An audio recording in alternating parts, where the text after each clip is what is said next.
Shalom, shalom. Nous sommes sur notre plateforme de guerre spirituelle où nous apprenons à faire la guerre spirituelle comme il se doit. Parce que les Écritures déclarent ne sont plus que vainqueurs. Mais vainqueurs dans quelle mesure? Comment cela s'explique? Aujourd'hui, nous allons voir l'alphabet grec. Nous allons voir l'alphabet hébreu. Et nous allons poursuivre les autres formations là-dessus sur YouTube.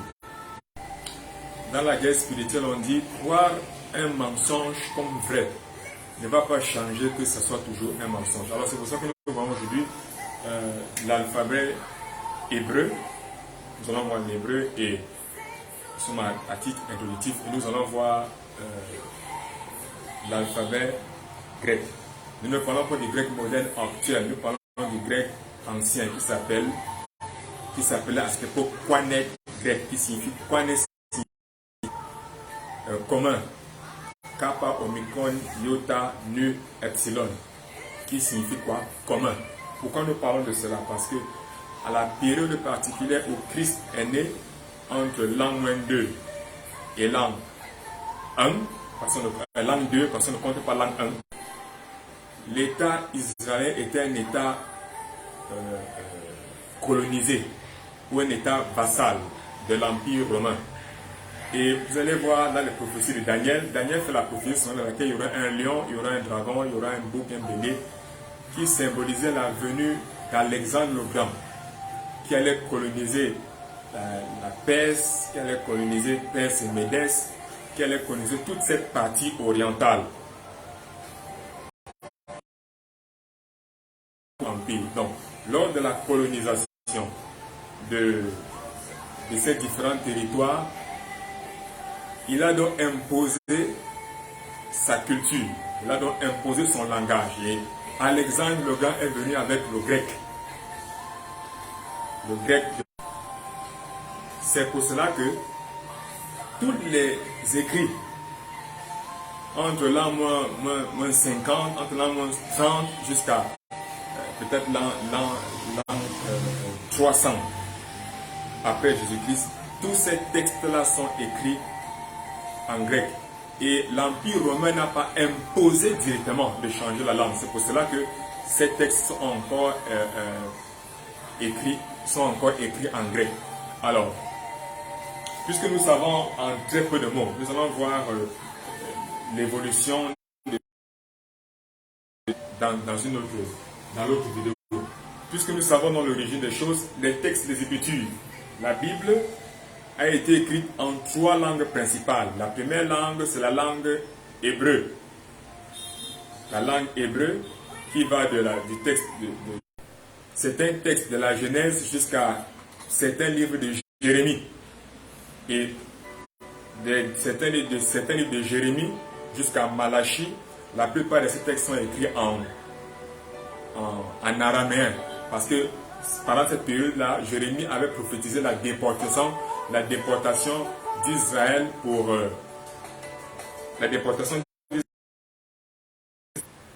Babylone. Et à Babylone, on parlait l'araméen.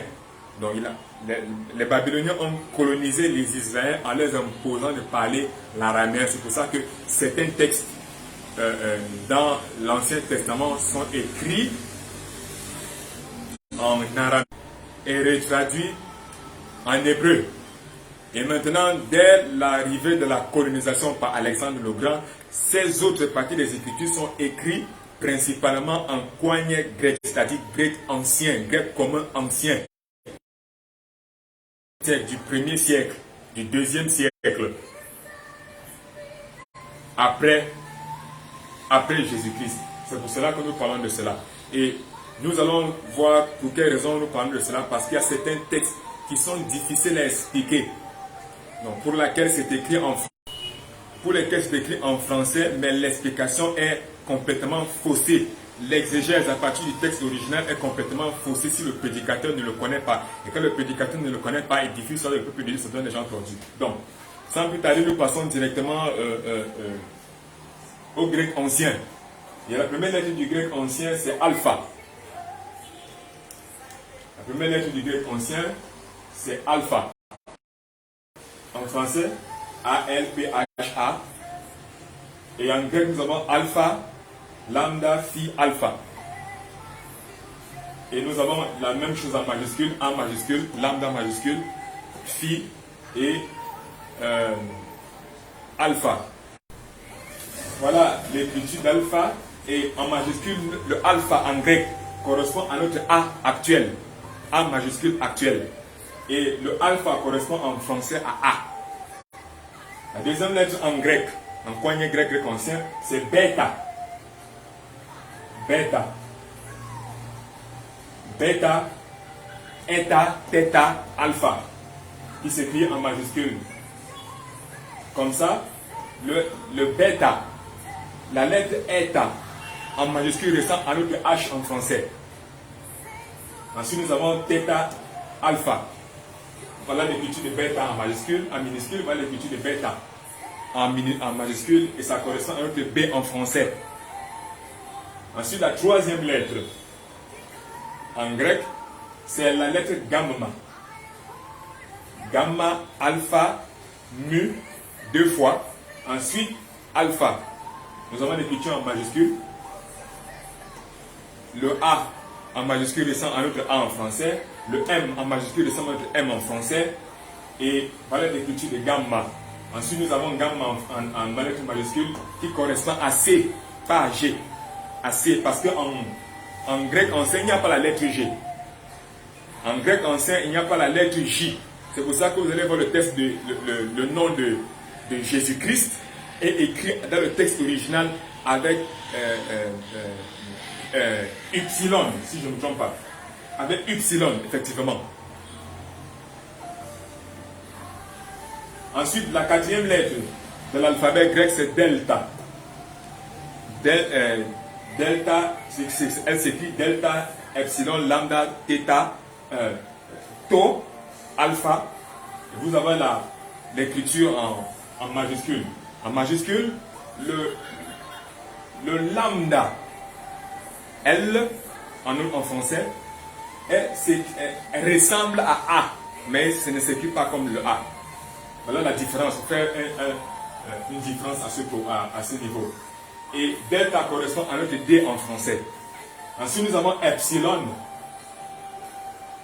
Epsilon, epsilon, phi, lambda, omicron, nu.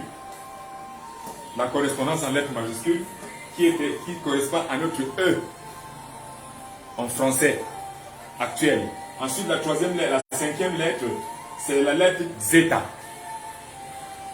Qui c'est zeta, eta, theta, tau, alpha, et qui correspond à Z en français, mais se lit Z. Exemple, Zeus.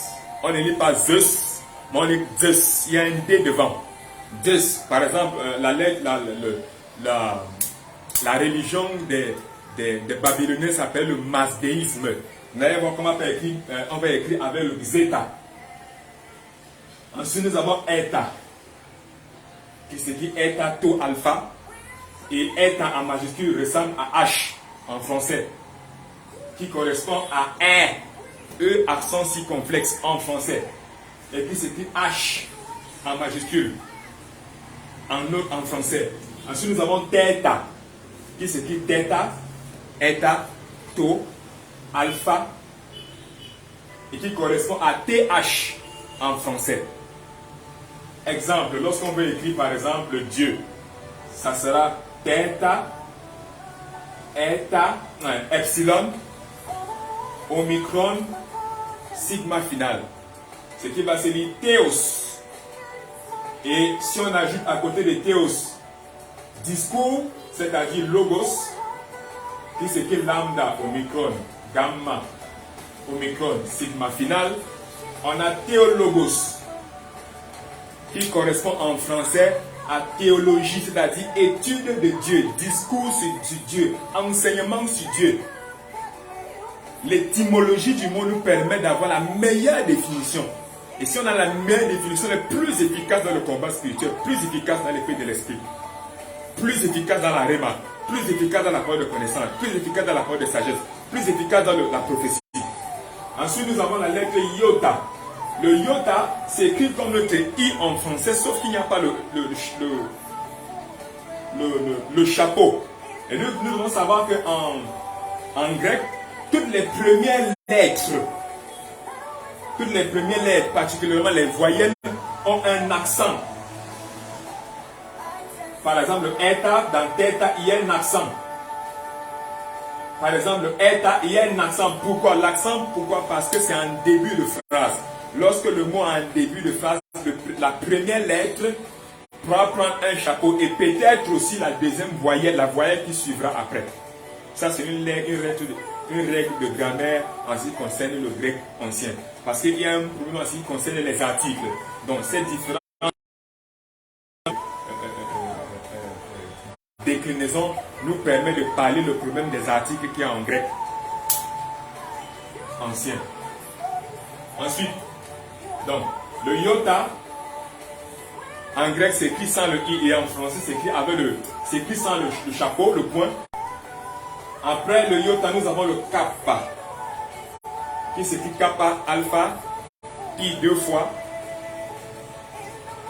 qui correspond, qui a deux écritures. Il y a une écriture qui est K, comme le K en français, et il y a une écriture qui est X, minuscule, comme celui en français. Et il correspond à K en français. Ensuite, nous avons lambda. Il y a une séparation, il y a un B, lambda, qui s'écrit lambda, alpha, mu, bêta, delta, alpha, qui correspond à L, la lettre L en français. Ensuite, nous avons la lettre mu, qui s'écrit mu, ypsilon, qui correspond à la lettre M en français. Nous avons la lettre nu, qui s'écrit nu, ypsilon, qui correspond à la lettre N en français. En grec, nous avons la lettre xi, qui s'écrit xi-i, qui correspond à la lettre X en français. Ce n'est pas kappa, c'est xi qui correspond à X en français. Ensuite, nous avons omicron, qui s'écrit omicron, mu, iota, kappa, rho, omicron, nu, qui correspond à le O en français. Ensuite, nous avons la lettre pi, qui s'écrit comme pi en mathématiques. En minuscule, il y a la petite patte qui déborde. Et en majuscule, il n'y a pas de patte qui déborde. Et le iota n'a pas de i, sauf si dans le début de phrase, on a mis le iota suscrit. Et qui correspond à la lettre P en français. Nous avons aussi la lettre Rho. R-H-O. Qui s'écrit Rho oméga. Qui correspond à la lettre R en français. Donc, le Rho là est comme un P qui est assis sur une chaise. Ou un E, un sous-sorte de grand E. Ensuite, nous avons la lettre sigma. La lettre sigma qui s'écrit sigma, iota, gamma, mu, alpha. Et en majuscule, qui correspond à une lettre que nous utilisons en mathématiques ou dans les intégrales. Sigma, somme, qui correspond à la lettre S. En minuscule, la lettre sigma a deux écritures. Il y a le sigma final et il y a le sigma en milieu ou en début de phrase. Ça veut dire que lorsque c'est le S à la fin, par exemple le mot logos n'aura pas le S normal, mais il aura le S final qui ressemble à un CCD en notre langue française. Ensuite, nous avons tau, qui s'écrit tau, alpha, ypsilon, qui correspond à la lettre T en français. En grec, le T n'a pas la tête qui est en haut. Donc, c'est la barre là qui clôture toute chose. Et on descend comme si on écrivait I, sans la tête qui est en haut. Ensuite, nous avons la lettre ypsilon, qui correspond à la lettre U en français, mais qui s'écrit en Y. Qui s'écrit Y. Je vais dire Y en majuscule. Ensuite, nous avons la lettre Phi. La lettre Phi, nous avons philosophie, philosophia et autres. qui correspond à la lettre, qui correspond comment je peux dire, au bout de mot PH, qui se lit PH, feu, en français. Ensuite, nous avons qui s'écrit qui, et se lit K en français. Ensuite, nous avons la lettre Psi, qui correspond à PS en français. Ensuite, nous avons la dernière lettre de l'alphabet grec, Oméga, qui s'écrit Oméga, Mu, Epsilon, Gamma, Alpha, et qui correspond à O avec le chapeau sur la tête. C'est pour ça que dans le texte d'Apocalypse chapitre 1, l'apôtre Jean n'a pas écrit le texte en français, mais il a écrit en grec. En grec, c'est écrit « Je suis l'alpha et l'oméga » parce que dans l'alphabet grec, la première lettre, c'est le alpha. Et la dernière lettre, c'est le oméga. C'est pour ça que dans le texte biblique, c'est écrit alpha, oméga, parce qu'il a écrit ça en grec. Ensuite, nous allons voir maintenant l'alphabet hébreu.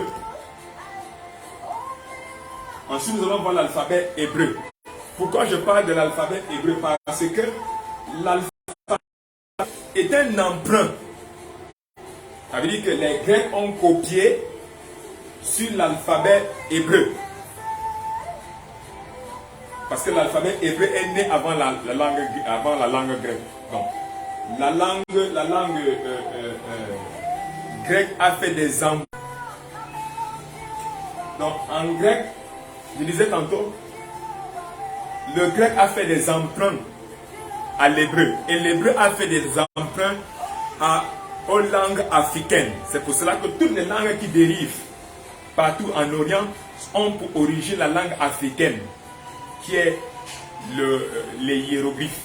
Les hiéroglyphes qui sont devenus le domotique, après le domotique, le hiératique, après le hiératique, c'est devenu le copte. Et vous allez voir que si on utilise ces différentes langues, c'est de là que sortent, je tiens à rappeler que l'écriture, pas un alphabet. Pas un alphabet. Donc, tous les autres alphabets qui dérivent dans le monde dérivent toutes, sans exception, de l'alphabet de l'écriture hiéroglyphique. Et l'écriture hiéroglyphique a donné naissance indirectement à la langue, parce que les Grecs venaient prendre les cours de mathématiques en Afrique, parce que les Grecs venaient prendre les cours de philosophie en Afrique, parce que les Grecs venaient prendre les cours de théologie en Afrique. Le théorème de Pythagore, ce n'est pas Pythagore qui l'a inventé, c'est un théorème africain. C'est écrit en noir sur blanc sur la plupart des tombes des pharaons égyptiens. Ça, c'est une parenthèse, nous revenons sur la théologie africaine plus tard. Donc, la première lettre en grec, c'est le Aleph. Vous allez voir que le Aleph ressemble dangereusement au alpha en grec. C'est une copie du grec. Les Grecs ont copié aux Hébreux. La première lettre est Aleph.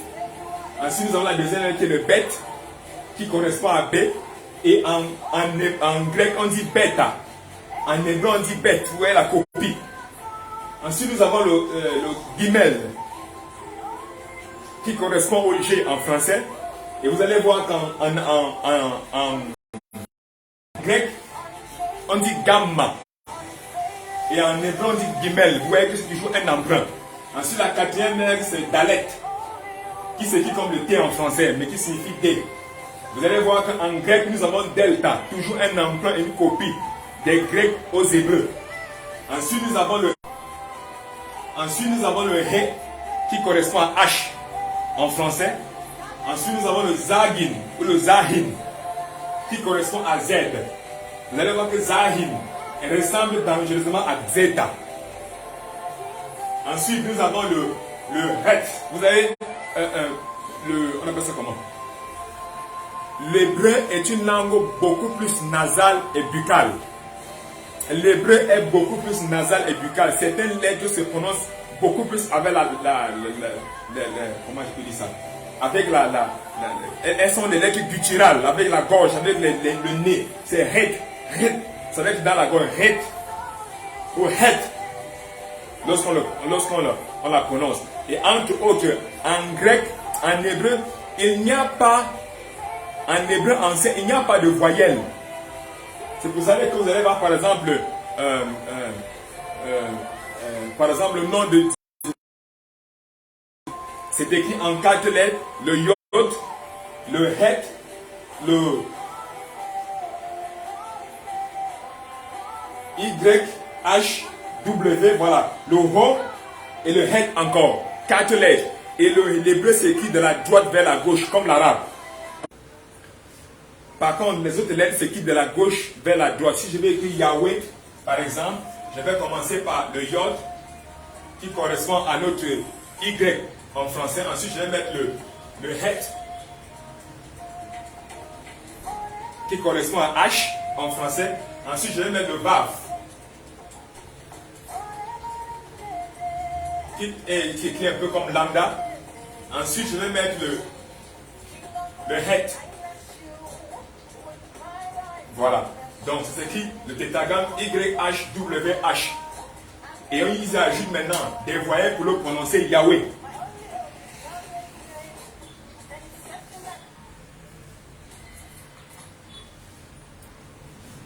Donc, c'est un peu ça. Ensuite, nous avons la lettre Hagin, Haïm, qui ressemble un peu à un Y et qui correspond à la lettre C en français. Ensuite, nous avons la lettre Kaf. Il y a deux types de Kaf. Kaf est un peu comme un C à l'envers. Il y a le Kaf en milieu de mots et le Kaf en fin de mots qu'on appelle le Kaf final. Vous allez voir que l'écriture est différente. Ensuite, nous avons le Lamet qui correspond à L. Et vous allez voir que L en grec c'est écrit lambda et en hébreu c'est lamed. Presque la même prononciation. Ensuite, nous avons la lettre Men qui s'écrit de deux manières, comme c'était un N, comme c'était un S avec un accent. Et il y a maintenant le M final. Ensuite, nous avons la lettre Nun ou Nen. Nen qui correspond à la lettre N en français. Ensuite, nous avons la lettre Ch qui correspond presque à S. Il faut savoir qu'il y a un petit point, un petit accent devant. Lorsque l'accent se déplace, ça devient S. Et lorsque l'accent on l'enlève, ça devient Sin ou Ch. Lorsqu'on le prononce. Voilà les différentes nuances qu'il y a dans l'hébreu quand il faut l'écrire. Ensuite, nous avons la lettre P. P, qui est facile à écrire. Ensuite, nous avons la lettre qui correspond à P en français. Nous avons la lettre Samek, qui est aussi, elle aussi facile à écrire. C'est comme un 6 renversé, qui correspond à la lettre S en français. Nous avons la lettre T, qui s'écrit comme c'était nu en grec, mais il y a un petit boucle à l'intérieur. Et en français, c'est un T avec un point en bas. Ensuite, nous avons la lettre Yod, nous l'avons déjà vu, qui correspond à Y, qui s'écrit juste un petit, comment je peux dire ça, comme un petit resh. Une toute petite lettre, à peu près comme un accent. Ensuite, nous avons la lettre Kof, qui correspond à Q en français, qui est facile à écrire. Il y a un espace entre les deux formations de ce mot. Un espace de vide là. Parce que si on colle là, ça devient une autre lettre en hébreu. Ensuite, nous avons la lettre G, qui s'écrit toujours comme quelle lettre là, comme guimel. Mais il y a un point devant. Lorsqu'il y a un point devant, ça se prononce autrement G. G. Vous voyez que c'est toujours guttural. L'hébreu toujours guttural et nasal. Ensuite, nous avons la lettre G. Lorsque j'écris le guimel, la lettre guimel avec un accent couché, dessus ça devient G. Ensuite, nous avons la lettre To, qui est facile à écrire, qui s'écrit aussi comme He, mais avec une patte comme le Pi, et l'espace au milieu. Elle veut une patte comme le Pi, mais avec un espace au milieu. Ça, c'est le T, To.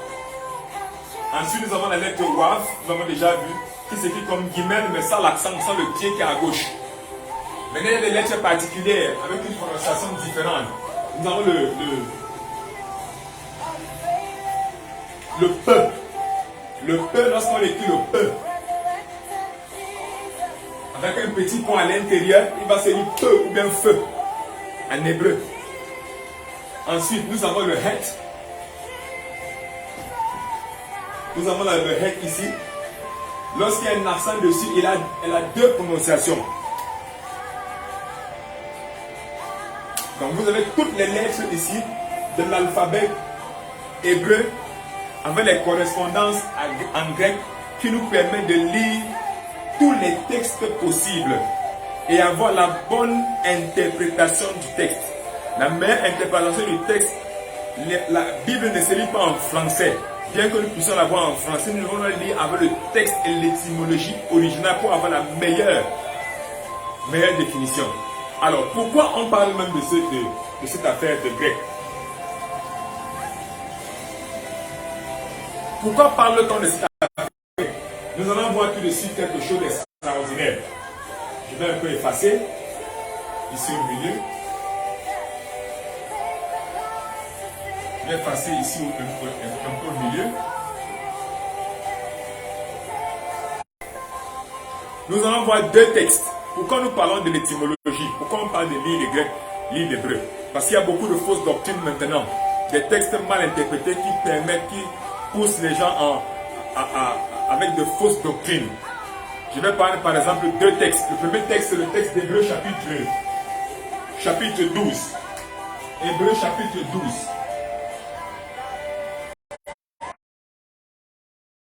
Le texte, on dit Jésus-Christ est l'auteur et le consommateur de la foi. Jésus-Christ, Hébreu chapitre 2, Jésus-Christ est l'auteur et le consommateur de la foi. En français, consommateur, c'est celui qui ingère la nourriture, un produit. Un consommateur, c'est celui qui prend part à un produit. Ok? Mais le texte original, c'est écrit Theta, Epsilon, Lambda, Epsilon, Iota, Theta, Epsilon, Sigma final, qui signifie télétès, qui se lit télétès. Et télétès signifie en grec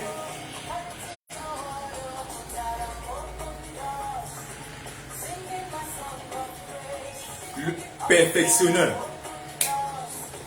Donc, Jésus-Christ n'est pas l'auteur et le consommateur de la foi. Jésus-Christ ne mange pas la foi. Jésus-Christ ne boit pas la foi dans le café. La foi n'est pas son sucre ni son cube magique. Le texte ici, c'est Jésus-Christ est l'auteur et le télétos. Et le télétos, vous allez voir un autre mot qui dérive d'Apocalypse, dans Jean 19, verset 30, qui est téléma. Tau, epsilon, lambda, epsilon, nu, alpha. Achevé, qui signifie achevé en français. Donc Jésus-Christ est l'auteur et le père. Voilà la véritable signification de ce verset, de ce texte. Jésus-Christ nous donne la foi et il mène cette foi qui nous donne à la perfection. Et lui seul le perfectionne. On n'aide pas Jésus-Christ dans notre foi, c'est lui qui nous aide dans notre foi. Jésus-Christ est l'auteur et le consommateur, le perfectionneur de notre foi. Jésus-Christ nous donne la foi et il l'amène à la perfection. Ce qui veut dire que celui qui sort de l'église, qui s'excommune lui-même en restant à la maison, il n'est plus dans la perfection de Christ ni de sa foi, et sa foi est en train de s'étioler. Vous allez voir la Luc 22, Christ dit, j'ai prié pour ta foi, afin que ta foi ne défaille point. C'est extrêmement important. Vous voyez que quand je rentre dans l'étymologie originale de ce texte, j'ai la véritable définition. J'ai la véritable définition du texte. Et je peux dire à la vérité au peuple de Dieu en disant que c'est Jésus-Christ qui perfectionne notre foi. Et non notre jeûne. Et non notre prière. Et non nos louanges. C'est Jésus-Christ lui-même. Celui qui perd Jésus-Christ perd la foi. Je veux prendre encore un autre texte qui est mal interprété dans l'église.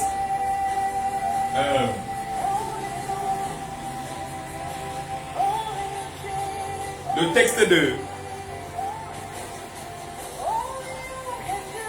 texte de Jean chapitre 3. Jean chapitre 3, versets 3 à 6. La causerie entre le Seigneur Jésus-Christ et Nicodème, si je ne me trompe pas. Jésus-Christ lui dit, si tu ne nais d'eau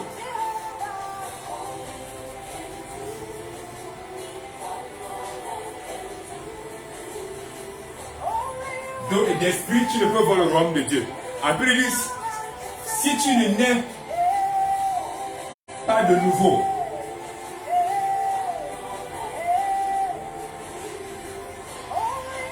voilà.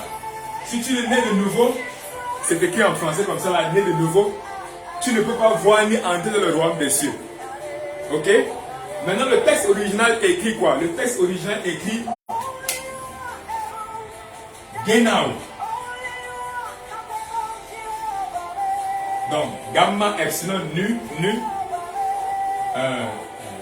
omicron, alpha, genoa, anoten, alpha, nu, theta,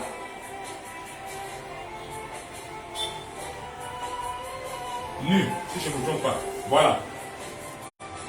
Voilà ce que le texte original dit. Christ te dit, si tu ne genao anoten, tu ne peux pas entrer ni voir le royaume de Dieu.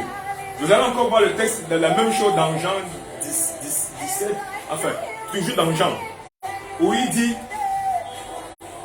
où il fait référence au même mot. Genao anoten. Genao signifie naître. Ça signifie aussi concevoir. Concevoir. Concevoir. Et anoten ne signifie pas de nouveau. Anoten signifie d'en haut. Jésus-Christ n'a jamais dit il faut naître de nouveau. Ce n'est pas écrit. C'est faux. Jésus-Christ a dit il faut naître d'en haut. Il faut être conçu. La deuxième définition de naître de conçu. Il faut être conçu d'en haut. Jésus-Christ utilise le même mot à noter lorsqu'il dit aux apôtres, je crois dans Jean chapitre 8, si je ne me trompe pas, où il dit, vous êtes d'en bas, moi, je suis dans l'autel. C'est écrit, je suis dans l'autel, je suis d'en haut. Jésus-Christ a dit, il faut qu'on naisse d'en haut. Et quand il parle de naître d'en haut, on fait référence à la bidimension, la bidimension de l'humain, qui est humain, qui est homme animal, et qui est homme esprit. Quand on fait référence à l'homme esprit, ou spirituel, pneumaticos en grec, c'est son esprit ici là, et l'homme animal c'est son âme. Nous avons vu ça une leçon précédente. Plus son corps. Donc, celui qui est âme et corps est celui qu'on appelle l'homme mort, l'homme du péché, l'homme charnel, parce que son esprit est séparé de l'esprit de Dieu. Lorsque tu es genao anoten, une reconception d'en haut, la reconception, ça veut dire que ton esprit devient maintenant collé. Il revit maintenant par le Saint-Esprit qui va se déposer dans ton esprit. Voilà ce à quoi fait référence ce verset biblique. Christ a dit que notre esprit soit reconnecté avec l'esprit du Saint-Esprit. Voilà ce que signifie concevoir d'en haut, naître d'en haut, que vous appelez vulgairement à tort né de nouveau. On n'a pas demandé naître de nouveau, on a demandé que notre esprit soit connecté à l'esprit de Dieu, par lequel nous crions Abba Père, et qui nous permet de nous présenter devant Dieu afin que nos prières puissent être entendues et exécutées. Voilà ce que Christ a dit, d'être connecté par notre esprit à l'esprit du Père au travers du Saint-Esprit, qui est un don du Père au travers de Christ par son engendrement et sa possession. Voilà ce que Christ a dit. Vous allez encore voir passer un autre texte.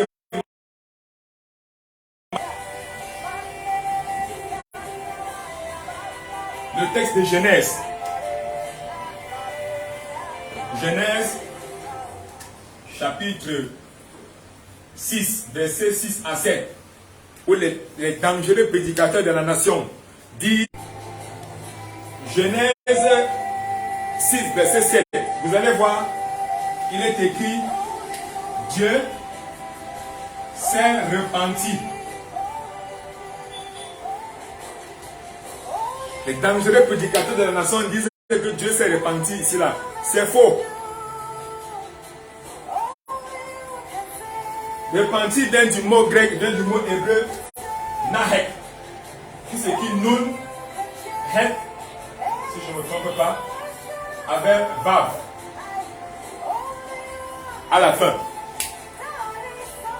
L'hébreu s'écrit de la droite vers la gauche. Et nahet signifie consoler. Nahet signifie compassion, avoir compassion.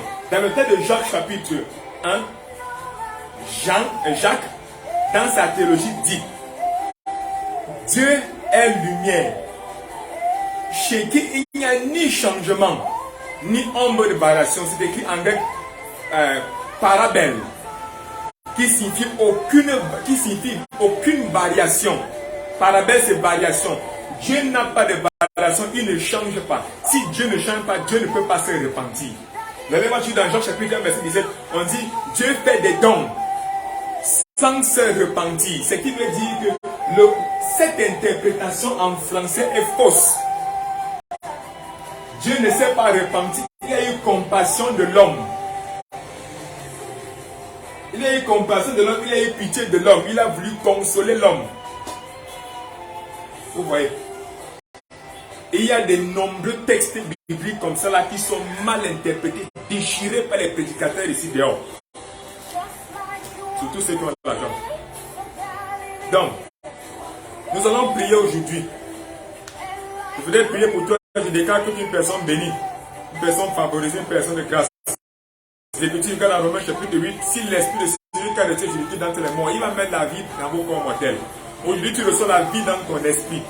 Dans ton esprit, tu consiste de trois parties essentielles qui est la communion de l'esprit, l'intuition de l'esprit et la conscience de l'esprit. Je déclare maintenant, il y a un renouvellement qui se produit en toi maintenant au nom de Jésus-Christ. Il y a une grâce qui se dépose en toi maintenant au nom de Jésus-Christ. Même s'il y a une maladie dans ta vie, elle meurt et elle sèche.